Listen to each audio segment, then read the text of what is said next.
This is the Bereaved Parents Club podcast. It's the club none of us want to be members of, but here we are. My name is Debbie and I'm a bereaved parent. This podcast is for all of us, to share and celebrate the stories of our children and offer support to each other. Each episode will explore topics that have relevance to us as we navigate the world as bereaved parents. Whether your loss was last week, last month, last year or even last century, you are welcome here. And whether your child was a baby, a youngster, a teenager, an adult, or even a parent themselves, you are welcome here. Please be aware that each episode will deal with themes of death and loss.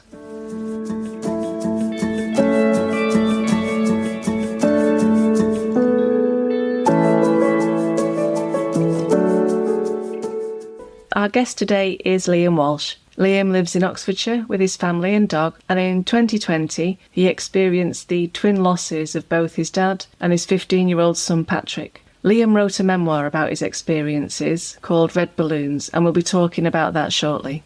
I have to say that as a parent who also lost a 15-year-old boy in sudden circumstances, I found the book profoundly moving, and I'm looking forward to discussing it further. I must add that I've written a memoir too, called Midowed: A Mother's Grief. And I know that Liam has read this. It's about my first year of grief, and it also tells Dan's story too. Liam, welcome. Thank you for joining us today. Thank you, Debbie. Good to join you. Well, thank you for being here. We're going to talk about lots of things today, including Swindon Town Football Club, family dynamics after loss, taking on new challenges, and writing about death and grief. But can I first ask you to tell us a little bit more about yourself, about Patrick, and your story, really, please, Liam? Okay, thanks, Debbie. And I think you've introduced myself and the family really well. In that, we're West Oxfordshire, which I live in my hometown. So I've been here a long time. My wife, Kate, is from Yorkshire, but settled in the south now for a long time too. 3 children, eldest 2 at the time. Patrick died in 2020. We're both away at uni as students, and Patrick was number 3. He was a 15-year-old at home. So that's us very, very simply. I think up until that point when our lives changed immediately forever, we'd had quite a charmed, in some respects, life of everything very settled and everything following a fairly stable path. Looking forward to Patrick completing his GCSEs and going on to do A-levels and whatever would follow next. So that's the background to where we came from. And can you share a little bit about what happened to Patrick with us, Liam? Yeah, so he, whilst being, as you mentioned at the start, being a Swindon Town fan, very, very much so, that comes with its own challenges itself. And I think one winter's night, he and his brother had decided to go and watch Tottenham. They could get tickets for an FA Cup game in the new stadium, which they're quite excited about. So to cut that story, not quite short, but to lead on from there, they'd been to the game in London, had a great evening together, and then as they were heading back to the station in Marylebone to get the train home, Patrick collapsed and died pretty much on the spot. With Kate and myself at home in Oxfordshire, we were obviously called to the hospital in Paddington. So we had a mad dash through Storm Brendan, as it was, a cold, wet January night, to the hospital, and got there just after midnight. And that was our world changed very, very suddenly. And what was Patrick like? He was, in many senses, probably a typical youngest child, in that he was quite cheeky, quite inquisitive, liked a good discussion. He was absolutely full of himself. He was fairly small in stature, so he probably had to fight for his space, and he made sure he was heard for sure. And he was actually a lot more temperamental than the elder 2. He was a really bright kid, and he loved being outside. He loved playing football and being part of the crowd, really. As I said, looking forward to the next steps in life. Yeah, I think he was a very, very popular kid, and obviously we loved him enormously. Of course. Can you tell me a little bit about where you and the family found support after Patrick's death? Was there much available to you? It was a real mix in some respects. In in that my wife Kate worked at the school effectively at the bottom of our garden, so there was huge support from that school and those people, and I think she was really well supported. I was working based 25 miles away, and it was quite a different story in terms of immediate support, and I think we did find really much appreciated support from our local community. We very soon became aware that it wasn't just our loss, it was a loss for the community. I mean, we live in a town of 30,000 people, so most people if they don't know us, they'll know somebody who did know us. So it became a community loss as well as ours, and I think there's some comfort to be found in that. Equally, it's quite difficult when it's in that sense very public loss, and that you don't want to go out to the supermarket, you don't want to go and walk down the streets, you just don't want to be seen particularly. But there was a lot of support from the community, and of course beyond that, immediate friends and immediate family were around us too. Were there any charitable organisations that you were able to engage with at all? So one of the things that Kate did actually was immediately start looking out for exactly that, who is out there to support us more professionally, and found SUDC, a charity supporting those who've lost children through sudden unexplained death in childhood. And while quite a small organisation, were of immediate help to us in terms of bereavement and counselling support, but they're much more research focused in terms of the work that they do. But they did have one or two events, I think, that they were holding and running at the time, actually just to explain their purpose and what they're trying to do, which we attended. So we were immediately put in contact with quite a small but very precious community that we hold dear to everything that we've done since. So not long after Patrick died, in fact very soon after Patrick died, you also experienced the loss of your father, and you've gone ahead and written a book called Red Balloons. I found it extremely moving when I read it. Can I ask you to tell us both a little bit more about your dad and your relationship with him, and also then what compelled you to write the book? Yeah, so in terms of my dad, tremendously close throughout my life with my mum and dad. And as an only child, we were a very tight bond of three forever, really. And again, they lived in the same town as us. My dad was Irish and carried that identity fiercely. I say fiercely with him as an identity through the many years he spent in this country. He was really proud of his roots and remained pretty much immersed in the Irish culture as well, through music, through sport particularly, and he was keen to share that and loved sharing that with me as much as he loved, I think, sharing football and sport in this country and everything that threw at us in terms of ending up supporting Swindon and ups and downs with that. But he loved a day out. He loved being social. He loved sharing whatever he could. So he was never far away from certainly from me. He'd been ill for, I think, only 3 or 4 months as far as we knew, with mesothelioma, which is an asbestos-related disease at the time Patrick died. But he went downhill immediately, and he went into hospital the next day, and he died 2 weeks later. So whilst it was profoundly difficult at the time to go through that, there was a sense that he'd chosen to go with Patrick. So that was something which I think in the months and years to come provides a comfort of curious sorts, perhaps, that they went at the same time. In terms of the motivations for writing the book, I certainly didn't start my writing journey with any intentions of writing a book. I did it absolutely the other way around, and absolutely not the textbook way of planning anything out. I did write an initial piece about Patrick and Dad, and that football season in particular, which went really well. I think it was picked up by initially locally, and then When Saturday Comes, the football magazine, and the Guardian as well. So that had gone really well. So that sort of sparked something in me, which I did continue writing to the point then that I maybe had the idea very, very, very much at the back of my head that this could become something a bit more than some bits of writing with no particular link to them. in terms of that becoming a book, I think once I first had the initial idea, maybe my first step, and this isn't advice in any shape or form for anyone who's thinking of doing the same, because I don't think it's the right thing to do, but was to probably Google, how many words do you need to write a book? And once I'd seen, I think 90,000 to 90,000 was recommended. So I thought, right, how many have I got now? And I put my articles together. I think I searched everything that I'd ever written in my life before or shared in any shape or form. And I thought, well, if I bung all those together, I've got 15,000. I'm on my way. Now, most of that was not in any shape or form relevant, but at least it gave me a platform. And then I thought, right, okay, I'll get to 15, I'll get to 20.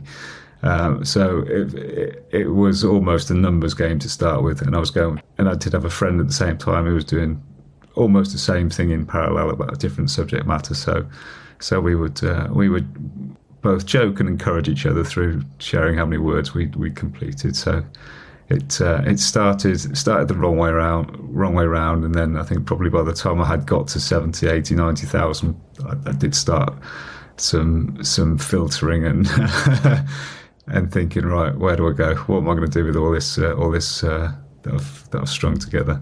So did you find that the writing was in some way an act of remembrance, or was it cathartic for you to write about your feelings, or was it just something that you kept going through necessity? Because there must be something beyond just the numbers. Yeah, and it was all three of those things, Debbie.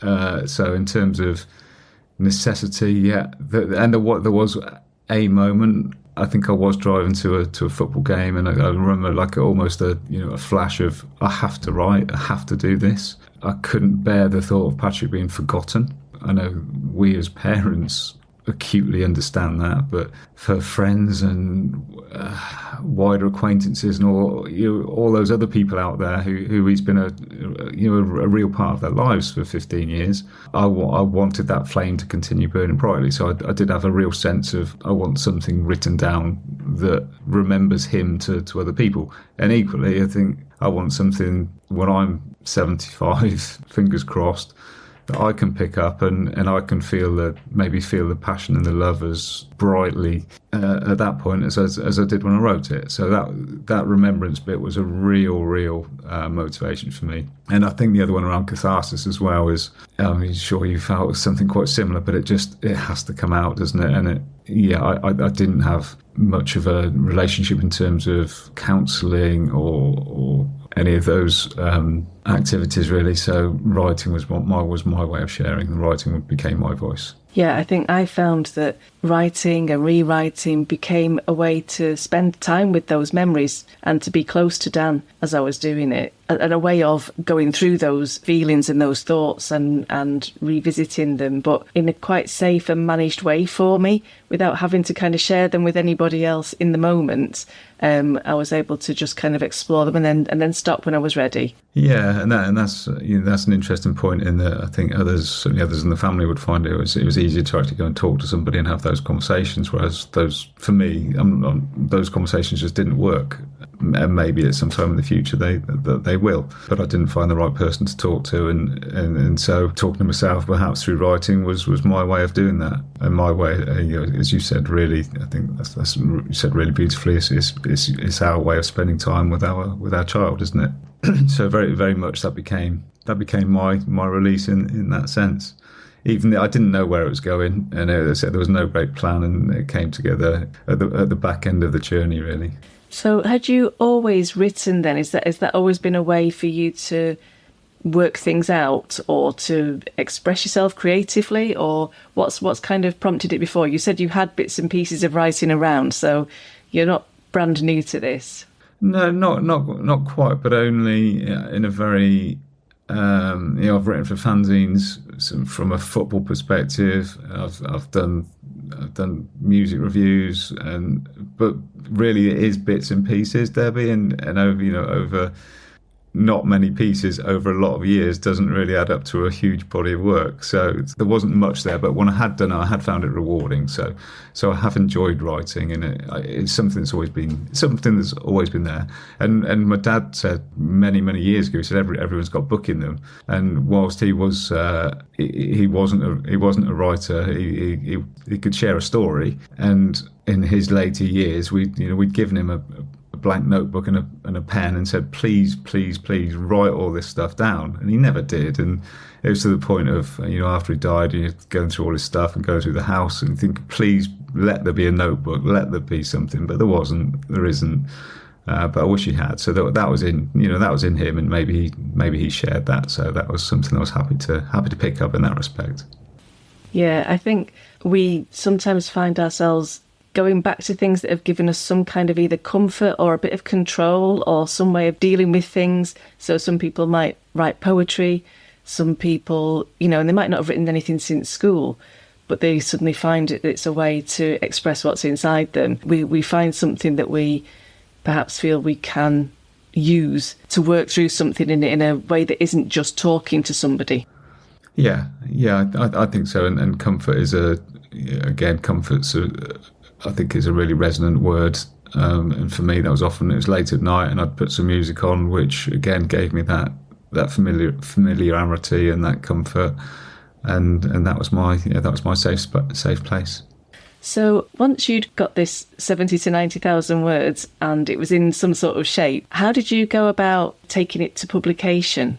There was probably a huge gap for me in terms of having got something, and then I need to be self-critical and actually try to pull something together which does hang together as a potential book. So I think I went through that process, and I stripped a load of stuff out, which was maybe some of the earlier pieces that I said from years ago I'd written that actually they're not relevant to this story, or other pieces that I'd written which I thought, well, maybe I could use that for something else someday. So there was a point, actually, it was about 2 years ago, that it was the first time I printed something out as this is a manuscript one, if you like. I'm fairly happy with the shape of it. I'm now going to go through it, which itself took probably another three or four months of doing that and tightening it up and just making it as good as I could as a first draft before I plucked up the courage to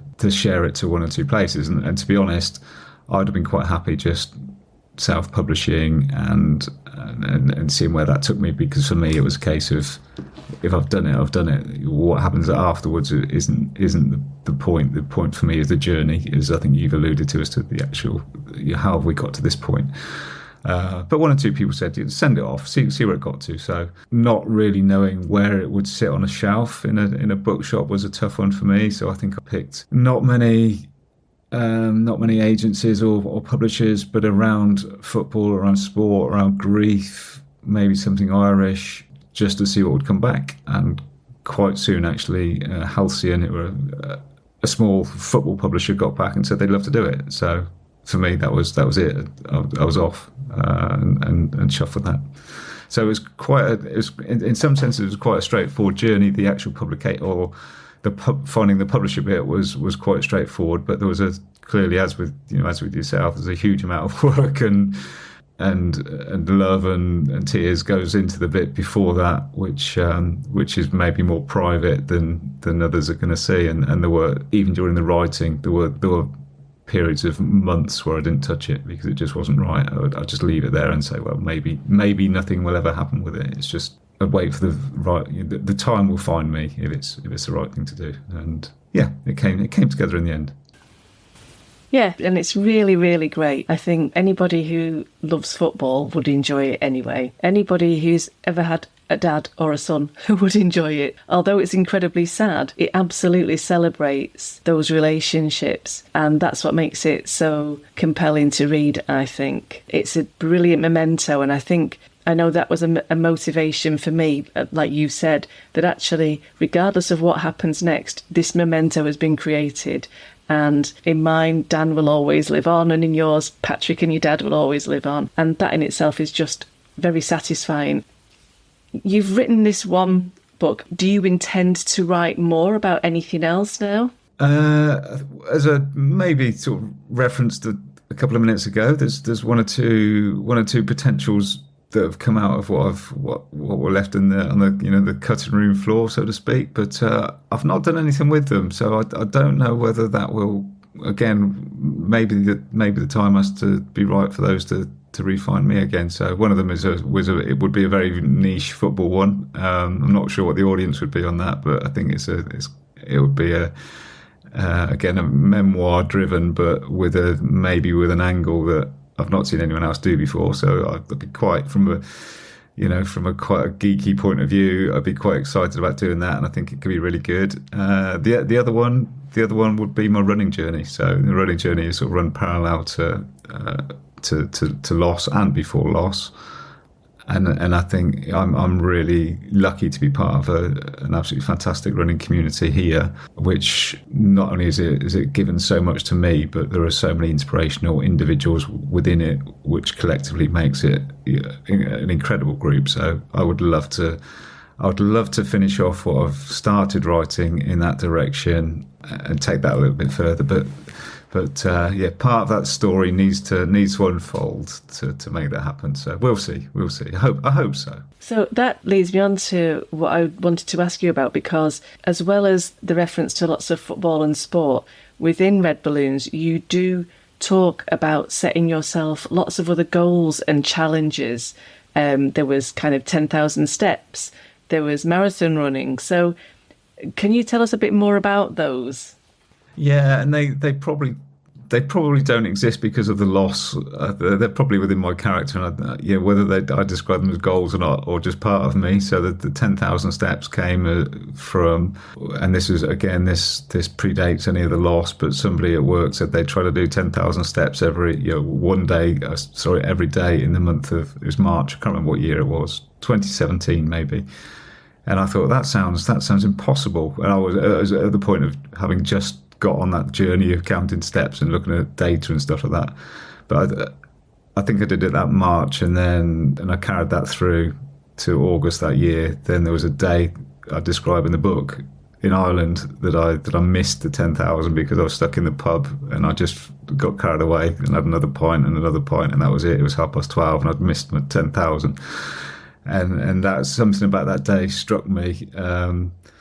But that was also the last day that I haven't done 10,000 steps. I think that was August the 31st, 2017. So it's just, for the first 100 or the first 500, it becomes something to think about. But after a while, it just becomes part of who I am. And if there's something which might obstruct it during a particular day, then I'll be aware of it, and I'll just manage my time around it. Other than that, it's natural. So I don't know how many days I've done now, and it's just something that I think is really important to in terms of self-care and looking after myself. And it leads to some funny conversations along the line as well, as to why on earth would you want to do that, or how sad must you be to actually know that or care about that. But again, this is one of the bits I do cover, is that the 1,000th day of my consecutive 10,000 steps was Patrick's first birthday after he died. So it was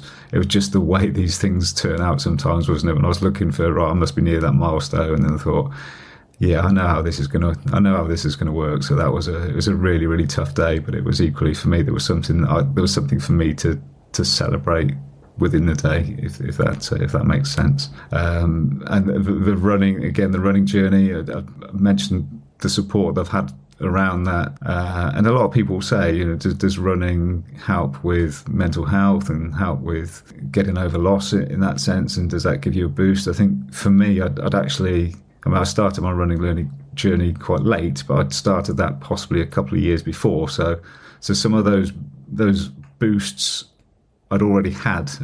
So there wasn't a different sort of shot of support that I got through starting running after the losses. It was more a case of, right, okay, I need to carry on doing this, and we all cope in different ways. And I've got no idea how I did this at the time, but I literally didn't break it or pause. I was out with club, the same week that I'd lost Patrick, and even the night Dad eventually died a couple of weeks later, I think I'd gone to running club first. It was part of that necessity to help me continue breathing and keep going. Is that I needed firstly my exercise, and I needed the support of those around me too to help me. So that was hugely comforting and very much appreciated to this day as well. The important thing there to emphasise is that if you can start things before you've lost somebody, you've got people around you to support you whatever you go through, because even if we weren't bereaved parents, we would be bereaved children, or we'd lose friends or family in some way. So having those kind of networks to shore us up at times when we're low are just really helpful anyway, and that's been really evident through the fact that they've held you at times when perhaps otherwise you might not have been able to stand quite as upright.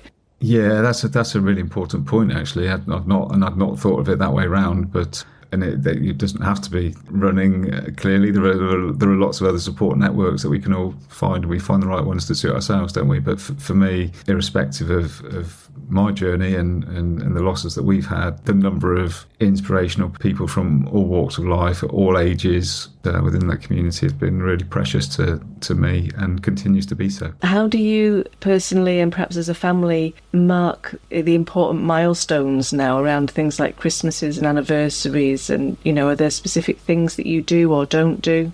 The anniversaries are tough, and I think speaking to other bereaved parents in particular, it's tough for all of us, isn't it? And we have to find a way. The first year for all of them is probably the toughest, and the first time you do anything is always the toughest. But for us, being consistent has been really, really helpful. And sometimes what one family will do to survive or get through isn't good for another. But what we've done is always talk and try to plan those anniversaries in advance so that they don't hit us. They're not going to come at us by surprise, but they don't hit us in quite the same way. So at least if we talk through our expectations and how we want to do it, then I think that helps us. So Christmas we make as quiet as possible, and that works okay for us.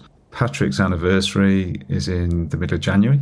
And it is a difficult one in that he collapsed and effectively died on the 14th, but he was officially pronounced dead very, very early on the 15th. So it's a bit of a mixed one for us, which I think then you have to find the right way of marking it. So for us, we will mark it late at night on the 14th. At the time he collapsed, with a single firework. So we let a firework off at about 10:45 on the 14th, which I'm sure takes many by surprise in the local town, but equally for us it's a really comforting thing to do, just to set one off. That's what we will do quite privately as a family. And then on the 15th, so the 15th is his official date, is really for others to help mark and help support as well. So again, we really appreciate that.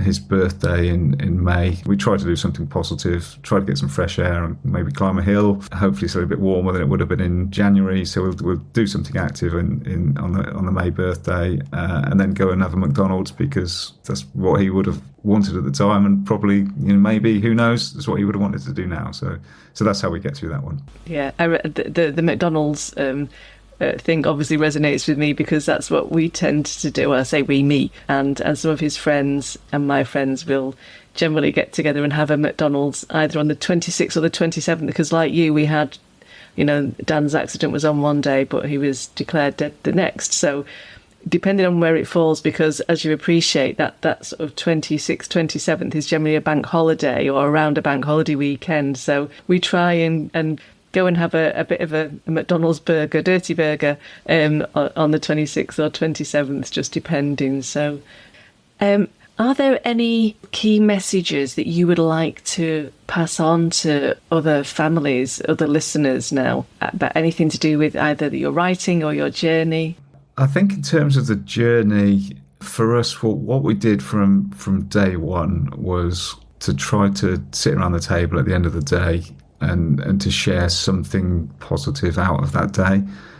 Now for us, very much in those early days, weeks, months, it was, literally eating, sleeping, breathing. That's enough. If you can say you've done things in the day, and you're still there at the end of the day to talk about it the next day. That can be enough, can't it? So for us, finding those routines was really important, and being able to share them together as a family was really important. So there was something about finding a positive, finding something to cling to and to give hope and to give a reason for each of us to carry on, bluntly. And if you do those things consistently, then 3 months has passed, 6 months has passed, 9 months, you get into that first anniversary. And so I think for us, while we're all individuals and we cope and we think things differently and we do things differently, the consistency of finding those positives has been really, really important for us. So I'd certainly be happy to share that one.